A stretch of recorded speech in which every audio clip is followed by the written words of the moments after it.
I've got a laser, and this may be the most exciting Warhammer tool I've ever owned. It's fast, it's fun, and everything you make on it from now on will cost a fraction of the price. And the best part? Well, I'll tell you in a minute. I think I might have a problem. Hi, I'm James, and welcome to Rising Geek Minis. A couple of months back, the wonderful guys over at Gearbry reached out to me and said, "Hey, would you like a 3D printer?" "Sure," I said. "Thank you," because it's nice to be polite about these things.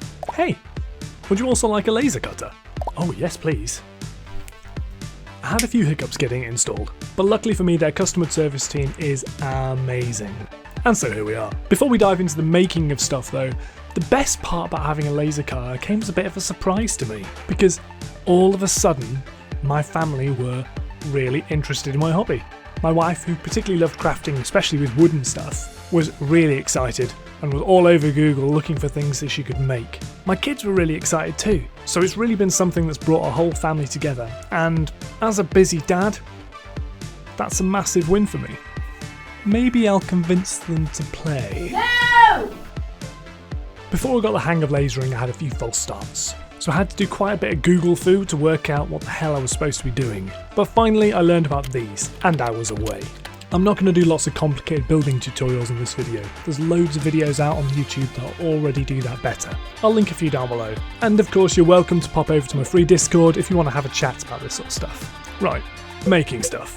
The very first thing I did after all that setup was make a stencil. It's cut from 3mm laser ply, which costs around $2 to $4 a sheet depending on how much you buy at a time. To make it's really simple. Literally just type what you want to type into Lightburn, scale it to size, get your settings right, and cut. That's it. 20 minutes later, you're done. And I'm addicted. Seriously, watching the laser is properly hypnotising. Next up I made some simple photo frames. Nothing too fancy, still just baby steps at this point. Other than measuring carefully, these are just simple rectangles. I had a back, a middle to hold the art in place, and a front to frame it. I framed this signed print that Roman Lepat gave me when I hosted his workshop last year. Oh, and by the way, I'm hosting another workshop for UK painters at my facility in May next year. Hello guys! If you visit the website, which is linked below, you can grab tickets. But hurry, because there's only a few left. I also wanted to make a simple frame for these Warhammer stamps, because why not go further down into the little geeky rabbit hole and start stamp collecting too. The total build cost of both of these frames was less than $5. I couldn't get one pre-made frame on Amazon for that. Nice. And while I was messing around with simple stuff, I found a few gaming templates online. These were just free files, and you can find them if you search for them. I actually really like them, particularly this one, which frames the models really nicely on the table. And now it's time to up the ante. From a cutting point of view, it's all much for muchness, it's just cutting out shapes from plywood. But I wanted to do some design work on this one, and I have no experience at doing design work at all, so this is very much a steep learning curve for me. So I opened up Illustrator, and if you don't have Adobe Illustrator, you can use Inkscape, which is the free version. So, on I go. I forgot how much I love learning new software. After a lot of trial and error, I made a template. You might remember last year when I made my paintwork. Yeah, the one behind me. Well, I filled it, and I didn't have any space to put my fantastic new paints from Two Thin Coats. But I do now. By popping the template I made onto the shelf, I managed to fit in another 60 paints. Nice! Honestly, this works so well, and the whole thing costs less than $5 again, which means less than 2 sheets of 3mm ply. Buying an off-the-shelf version costs over $25, so it's an absolute win. Now, which brand is next? Boxes. I know, boxes, but boxes. There are so many amazing designs to crank out. This site in particular is great for making your own custom sized boxes. The one I made was this custom little dice box. It even comes with an integrated hinge. Now, that is a sentence I never thought I would get excited about. Clearly, you don't have to stop here. You can make boxes for storing stuff, shelf dividers, all sorts of knick-knack boxes, and cool little puzzle boxes too. Yeah, this is going to be fun. And we come crashing down to earth with a thump. While I was on holiday in Manchester recently, I came across a shop called Fred Aldos. Aldos. Not sure how you say it actually. Either way, it's a 3-story craft store and it is amazing, if not for your wallet. I came away with some lino, which is used for stamp cutting, and thought I could laser engrave it. And you can, but I'm not very good at it. yet. So I tried again, and again, and again, and again, and again, and again. I must have watched every single video on YouTube about this. And did I mention I hate learning new software? Ugh. It's 1 o'clock in the morning, I'm feeling pretty tired, but I've just made my first stamp, so that's a win.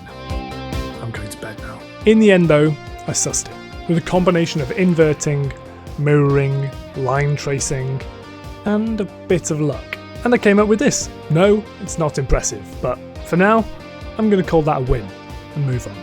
Right, it's a new day, and I'm back at the computer. Time to make something I've wanted to make for ages, and those are movement dice for the game BattleTech. These dice cost over $60 on Etsy. I've tried to find cheaper versions everywhere, and I can't do it. So, screw it, I'm going to make my own.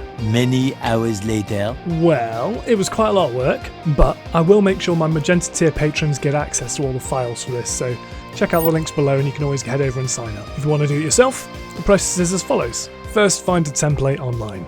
I found this simple MDF cube and scaled it to size. Once I've done that, I managed to find a picture of the dice, all laid out.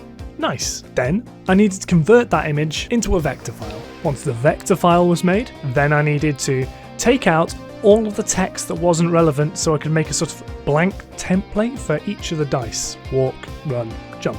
Once I'd copied and pasted each one of those onto a new layer, I exported each one of those as a PNG file and then loaded it into Lightburn. Then I traced round each separate PNG file using the line trace function and created a file. Then I went through each of the different sides, adding in the right digits where I needed them. Once that was done, it was just a case of making sure the laser was going to cut where it was supposed to cut and engrave where it was going to engrave. Then it was send it to the printer, 25 minutes later, and we've got some dice. And I think they look great! The next set I might paint the MDF first though, so they're colour-coded right from the off. Listen, I've been having loads of fun so far, and we've got a few more cool Warhammer projects to go, but I just want to very quickly talk about the laser itself. The one I'm using was provided for free by Gearbury. It's an Algolaser Alpha 22 watt. It's a 22 watt laser. That means it's really powerful. It has a cool app which connects directly to your phone, works really quickly. That extra powerful laser basically just means that it can cut through thicker materials or it can cut through thinner materials more quickly. I can also vouch for the customer service because my laser actually arrived with a glitchy motherboard. But when I went to the Facebook group to try and sort that out, I approached them as a consumer and was chatting with their European English-speaking rep within 30 minutes and had a fix sorted. Nice. And because this is a laser, it's also got a few safety features too. These are built right into the machine out of the box.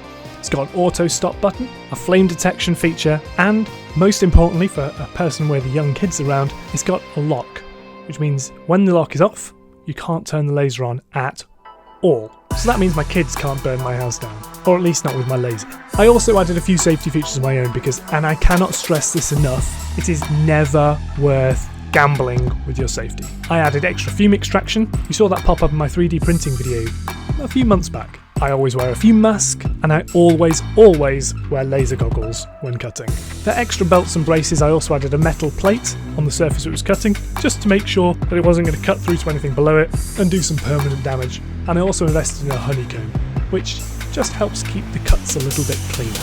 You don't need to do that, but it does improve things if you do. Back to the cool stuff. If you were wondering what this is, well, there you have it. I was tempted to make this thing Warhammer related just for the algorithm, I guess. But you know what? Life isn't always about Warhammer. It's coming up to Christmas, and we're going to make everyone in the family one of these. They're really cool. Kids are drawing pictures behind all the doors, they're writing individual numbers, and it's going to be a really great gift. And it's a chance to spend some time together, which, well, you can't put a price on that stuff, can you? If you get a chance to get your family involved in your hobby, I think you should take it. Thanks, Laser. Now I want to finish with this. This round tower is a 2-part set that is available for free from Thingiverse. It's linked below, obviously. It's what's known as a no-glue build, which, surprise surprise, uses no glue. That just means the pieces all fit together really tightly, and I can vouch for that because it's really solid. Honestly, it's just so impressive. And while I say this is the finish of this video, really it's just the beginning, because soon, right here, there'll be another video where I laser cut and 3D print an entire gaming board. Make sure you're subscribed. Thanks so much.